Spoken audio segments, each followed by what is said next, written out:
Hello everyone.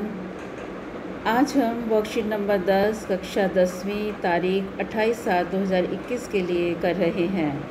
आज की worksheet में हम बात कर रहे हैं चुंबक क्या होता है और किस चीज़ का बना होता है, इसका चुंबकीय क्षेत्र क्या होता है, कहाँ पर सबसे ज़्यादा होता है और चुंबक कहाँ कहाँ पे लगा होता है और किस तरह ये हमारी मदद करता है। क्या धरती भी हमारी एक चुंबक है? तो इन सभी चीज़ों के बारे में आज हम बात कर रहे हैं।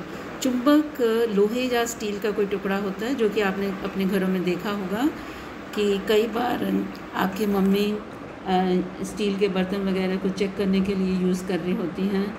वैसे भी कई जगह कई रेडियो, टीवी या कई जगह खिलौनों में से आप चुंबक निकाल पाते हैं या देख पाते हैं।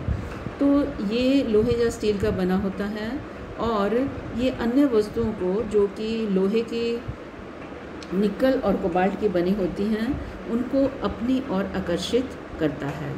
इस चुंबक का गुण ये होता है कि इसके आसपास कुछ ऐसा क्षेत्र होता है जिसे हम चुंबकीय क्षेत्र कहते हैं। अगर उसमें निकल, लोहा या कोबाल्ट की कोई चीज़ लाते हैं तो ये उसको अपनी तरफ खींचता है। चुंबक आपने कई जगह देखे होंगे कि जैसे फ्रिज का, रेफ्रिजरेटर का जो गेट है अपने आप बंद हो जाता है क्योंकि वहाँ पे चुंबक लगा हुआ है और दूसरी तरफ लोहे या स्टील की प्लेट है जो उसको आकर्षित करती है और आप जो रेफ्रिजरेटर का गेट है वो अपने आप बंद हो जाता है। इसी तरह जो छोटे छोटे चुंबक हैं ज्योमेट्री बॉक्स में, पर्सेस में कई जगह लगे होते हैं। ये लोहे का जो चुंबक है उसके आसपास चुंबकीय क्षेत्र होता है। इसको टेस्ट करने के लिए आप क्या कर सकते हैं, कैसे पता करेंगे कि चुंबकीय क्षेत्र होता है? आप चुंबक के टुकड़े लें और दो चुंबक लें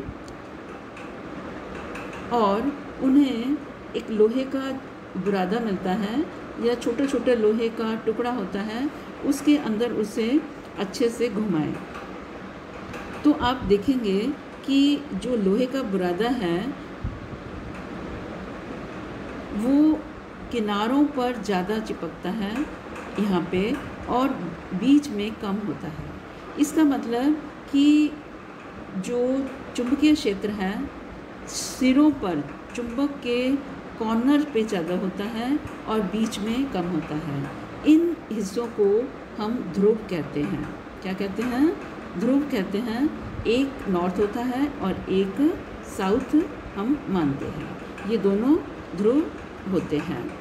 अब बात करते हैं कि इन ध्रुवों के बीच में किस तरह का रिएक्शन होता है कि अगर आपके पास दो चुंबक हैं उन्हें पास लाएंगे तो अगर वो दोनों चुंबक विपरीत हैं तो उनमें आकर्षण होगा और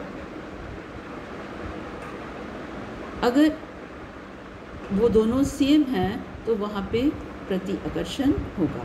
तो ये आपने ध्यान रखना है। ऑपोजिट हैं तो आकर्षण होगा, अगर ये सेम हैं ध्रुव तो प्रति आकर्षण होगा, एक दूसरे को दूर फेंकेंगे। तो ये आप प्रैक्टिकल करके देख सकते हैं। अब हम बात करते हैं कि पृथ्वी एक विशाल चुंबक है। यस, पृथ्वी हमारी एक बहुत बड़ी चुंबक है। वो ऐसा इसलिए है क्योंकि ग्रह के गर्भ में ज़्यादातर लोहा होता है और लोहा क्या है? चुंबकीय गुण रखता है। इसलिए पृथ्वी का चुंबकीय क्षेत्र ग्रह के बाहर और चारों ओर फैला हुआ है। पृथ्वी के उत्तरी और दक्षिणी ध्रुवों के पास यह क्षेत्र सबसे मजबूत है। तो ये आप डायग्राम में भी देख सकते हैं कि पृथ्वी है और इसके चारों तरफ चुंबकीय रेखाएं हैं जो कि चुंबकीय क्षेत्र को दर्शा रही हैं। अब हम बात करते हैं प्रश्नों पे। पहला प्रश्न है, चुंबक कुछ धातुओं को आकर्षित करते हैं, उन धातुओं के नाम लिखें। इसमें आपका नाम आ जाएगा लोहा, ठीक है, आयरन जिसे कहते हैं, निकेल और कोबाल्ट, ये तीन हो गए। दूसरा प्रश्न है, पृथ्वी एक विशालकाय चुंबक है। कैसे? क्योंकि इसके अंदर बहुत सारा जो अंदर से इसके अंदर बहुत सारा लोहा होता है जिसमें चुंबकीय गुण होते हैं, इसलिए पृथ्वी हमारी एक चुंबक की तरह काम करती है। एक चुंबक को उसके दो ध्रुवों सहित चित्रित कीजिए तो आप बना सकते हैं। एक सिंपल सा एक ऐसे चुंबक बनाइए, एक तरफ नॉर्थ लिख दीजिए, एक साउथ लिख दीजिए, ये आपका ध्रुवों का चित्रण हो जाएगा। प्रश्न नंबर 4 है, उपरोक्त शब्दों के साथ वाक्य को पूरा कीजिए। आकर्षित और प्रतिकर्षित।